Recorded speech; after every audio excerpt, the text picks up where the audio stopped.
I have no self-control.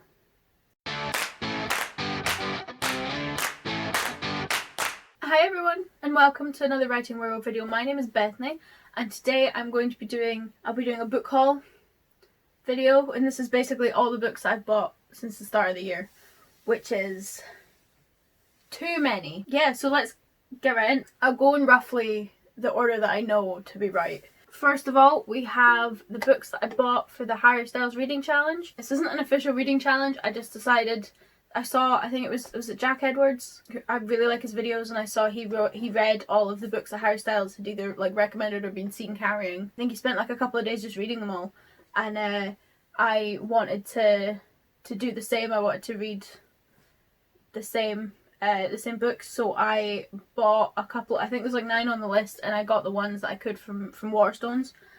So I have My Policeman by Beth Ann Roberts, which is the film that he's due to star in this year. They're filming soon, I think. There's been a lot of controversy surrounding this and his decision to be in this film, so I've decided to read the book and see what I think about it. And then I have Love is a Dog from Hell by Charles Bukowski. I've never really been one for reading poetry, so I figured I'd give it a go. And what better place to start than something that Harry Styles recommends. I have heard mixed things about Bukowski though, so we'll find out. I've got The Course of Love by Alain de Botton. And this is basically about surviving a relationship in the modern world. It's not that long, but it's quite pretty. I quite like the cover. But I'm interested to give it a go. And then I have Selected Poems by Rumi.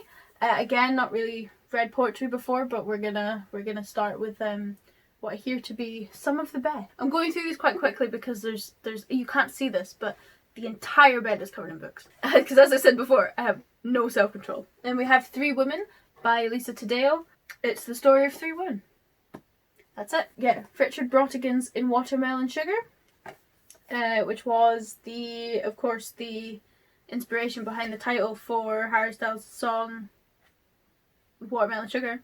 I didn't realise this was like surrealist, like kind of like a surrealist dystopia.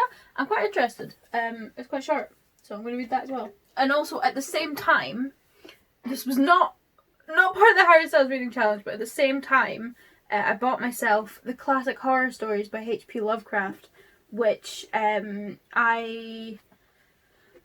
took part in a writing, like this Reddit writing contest last year, and one of the prompts was to do cosmic horror. I was out before that point, but one of the guys that I like sort of became friends with was like, he really loved Lovecraft, and I happened to be reading a short story collection around the same time, and I really liked that. And the very last story in that collection, which is one of my favourites, was based off of Lovecraft.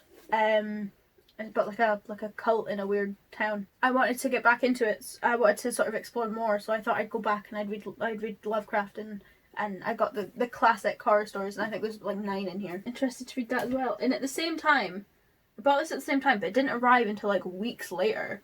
But Ramsay Campbell's The Hungry Moon. I was really I went through a phase last year where I was really into like folk horror and like cult things, and this was one of the books that I saw recommended. Yeah, this was one of the books that I saw recommended, and I was interested to check it out, so I ordered it. I happened to be on looking at, I think it was like it was like double stamps or triple stamps or something like that. I love Waterstones. And they were doing the triple stamp event, and I was like, well, it's only another book. I've already spent like 60 quid, plus I had a gift voucher, and I had like £10 off for my stamps anyway, so I was like, I may as well just get this as well. I mean, it's basically a free book. I'm not going to complain at that. So I bought those. Technically, I guess I ordered those on the 30th of December, but they didn't arrive until this year, so I'm counting them as this year's. So the next, I ordered Vermina by Junji Ito. I mentioned this in my 13 books that I'm looking forward to reading in 2021 video. But this is more cosmic horror. I was introduced to Junji Ito via a writing horror course that I took in my last semester of university before the world ended. It seemed quite fitting, and I read Uzumaki. It was one of my favourite books of last year. I really loved it. Like the artwork is just incredible. I heard that this was being released in like December last year, and I pre-ordered it. Well, translated into English and released in December last year, and I pre-ordered it, and it ended up being that, like, I think the 15th of December was the American date, and it wasn't coming out till like January in the UK, which was fine. And I ordered it from Amazon, and it didn't come. They were like, oh, we're out of stock, oh, we're out of stock, oh, we're out of stock, and it's like, you said you had it before the date, but whatever. So I cancelled my pre-order, and I found it on Book Depository, and I finally got my hands on it, and it looks so pretty, and I'm so excited to read it. I cannot wait. Yeah, I saw a tweet recommending like a list of books by black authors, and these two were both on them. So this is Things Fall Apart by, I think it's Chinua Achebe. I'm not sure. I ordered these at the same time. They arrived in 2 separate packages, and I have no idea why. These were from Amazon. And also I got Bernardine Evaristo's Girl, Woman, Other, which I'm looking forward to reading. This was the Women's Prize for Fiction. Well, this was the Booker Prize 2019. And I also have the Booker Prize winner 2020, which I ordered at the beginning of this year as well. So I thought it was quite fitting that I would like order them quite close together. Okay, so then I ordered Shuggy Bane by Douglas Stewart. So this was the Booker Prize winner 2020. And it's about like modern day Glasgow, not modern day Glasgow, Glasgow in like the 80s. And I used to live in Glasgow, and I feel like that place really sort of resonates as home to me. I don't know why. I wasn't born there, I didn't grow up there, I grew up here, but I lived in Glasgow for like 5 years, and I want to go back. When I saw this, and I think Nicola Sturgeon had like a list of books that she recommended at the end of last year, and this was on it, and I was like, well, I'm gonna read this.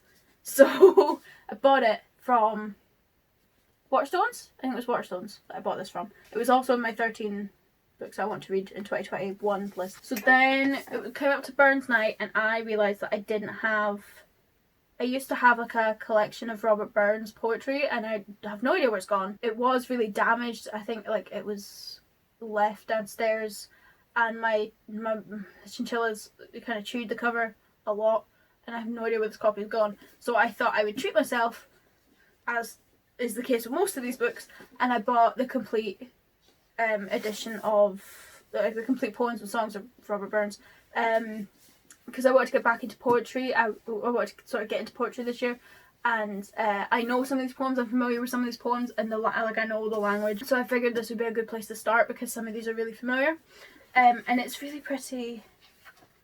It's just everything's in verse, and I know some of them. I know reputations of some of them, and yeah, I was quite excited to read it. I did quite well for a while. I wasn't buying anything, and then that feels like a lie. It's not a lie, but it feels like a lie. How about this, which is the first 3 books of the Mistborn series by Brandon Sanderson. I'm intending to read these I'm also filming a video later today on my March TBR, my February wrap up and March TBR, and these will be on my March TBR, which should be out by the point that this video goes out. But yeah, I'm intending to do a video on Reddit's favourite author, Brandon Sanderson, because he gets recommended for everything, and I've never read any of his books. So I figured I'd give it a go and see if that advice is worth taking or not. I haven't opened it yet because I will be reading this book. I'm currently reading another book, and when I finish that book I will be opening these and reading these then. But yeah, I'm looking forward to it. Also, they're really nice. I like the shiny white. I want to open it because then it will ruin it. Like, it's so white. I feel like I'm missing some, but I don't think I am. So the next book I got was For Brittle. So this is by R.D. Morris, and Rebecca actually reached out to me on Instagram and offered me a free copy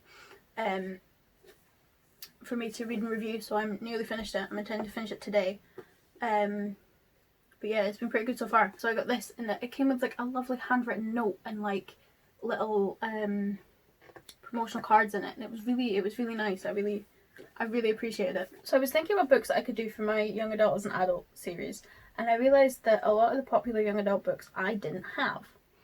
I have the Twilight ones, I have a lot of old ones. I don't have a lot of like the newer ones, because I sort of went off towards horror, and then other books came in, and I didn't read them. I didn't catch up with them. I have like Carabao, but I've never read it, for example.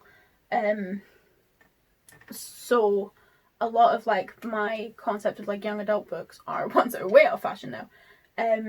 But one of the things that I kept seeing was the after films kept getting like attention and things like that, and I never read after until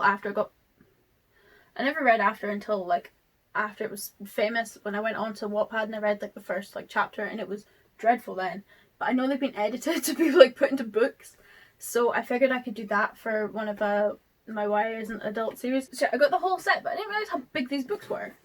Like that's the first one. That's massive. So I have the before as well, which is like grey but for after. I've got after. I don't even know what order they go in. After we collided. After we fell. And after ever happy, which does not make sense, but who am I to dictate what you're going to title your book? And I have before. So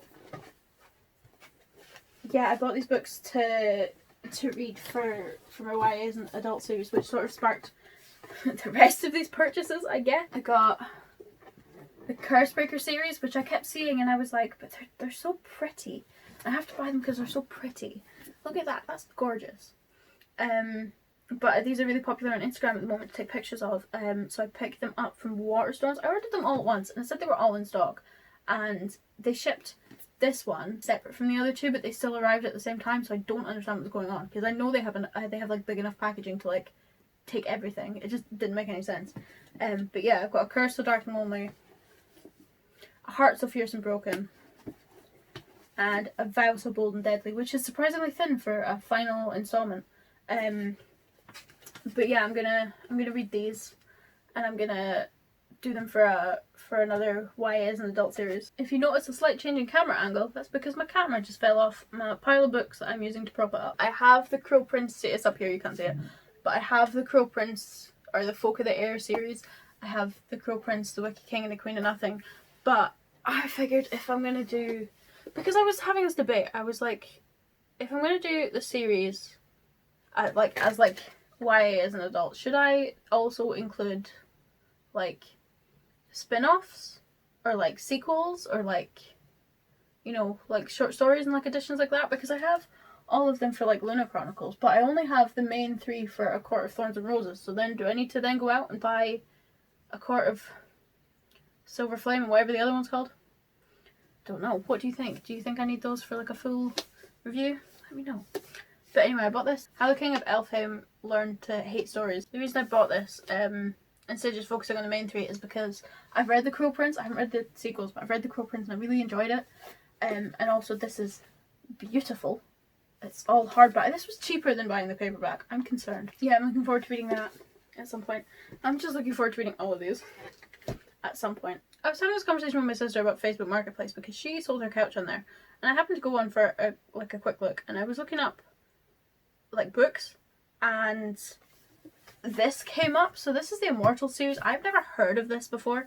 Like I've never read it or anything, but some lady was giving away this box set for free on Facebook Marketplace. So I walked over to her house and I picked it up in the middle of the night by myself.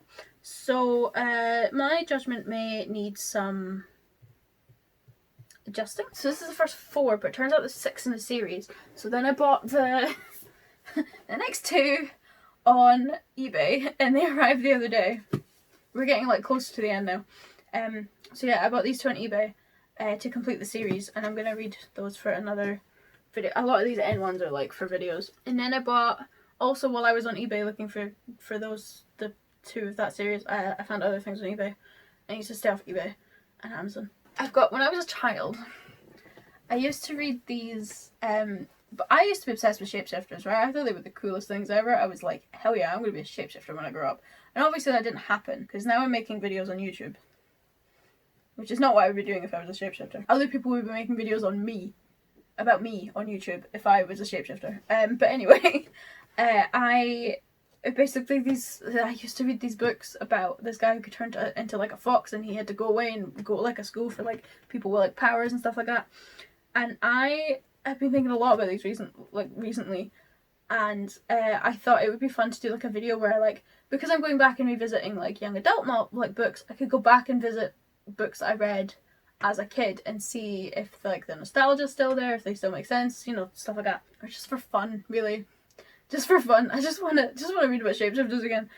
So if I remember correctly, this series was quite dramatic. The 6 books. They're all very nice. These aren't the covers that I had. I preferred the original covers that they had because I used to take these out of the library. I preferred the original covers that they had, but I mean, I think I paid like £8 for this entire set, so do you know what? They can have it. Finding the Fox, Running the Risk, Going to Ground, Dousing the Dead, Stirring the Storm, and Feather and Fang. I don't remember reading Feather and Fang, so that'll be fun. Yeah, I used to take them out of the library and they had different, the original versions that I read had different covers, and I think I preferred those covers, but I think they were a little bit too close to like the Animorph covers from what I've seen. I never read Animorphs because I think that's a very American thing. I don't think, well, like I've never seen them over here, but I was interested nearly at the end. So another thing that I saw while I was on eBay was the Divergent series. So I saw this film. I made my mum watch the Vampire Academy, like the 2014 Vampire Academy film last weekend, and oh my god, it was terrible. And I started thinking about like other terrible films that I'd seen, and the one that came to mind was Divergent, and I was like, well, the Divergent's young adult series, let's do Divergent. Let's read Divergent. And I didn't have them because I think I took them out of the library because I was a good child and I didn't buy too many books like now. But in my defense, the library is currently closed, so you know, what else are you gonna do? So yeah, I didn't take 4 because I couldn't be bothered. I just took the main 3. I got these off eBay as well. I think they were like 13 quid, something like that. It's not bad. And that brings us to the final book that I bought literally like 2 hours ago because I have no self-control. I was in Tesco and I saw this. It's the first Bridgerton book, The Duke and I. My sister watched the entire Bridgerton series and said that it was really good. And she was like, oh, it's based off the books. So they're going to do a series 2 based off book 2. So I figured I'd give this. It's quite popular to read Bridgerton books just now. And I figured I would jump on that train for all it's worth. And I probably won't be able to read it until like May. So, you know, we're getting on. Those are all the books that I bought this month. This isn't including ebooks that I got sent for free. Because I got sent quite a few ebooks for free this month. These are the books that I'm reading soon. I have a problem. If you'd like to follow along with my problem, follow me on Twitter and Instagram, Writing Werewolf and writingwerewolf.reads respectively. You can check out my book reviews on my blog, writingwerewolf.wordpress.com. Are you out of control like I am? How many books have you bought this year? In the 2 months it's been. And I'll see you guys next time. Bye!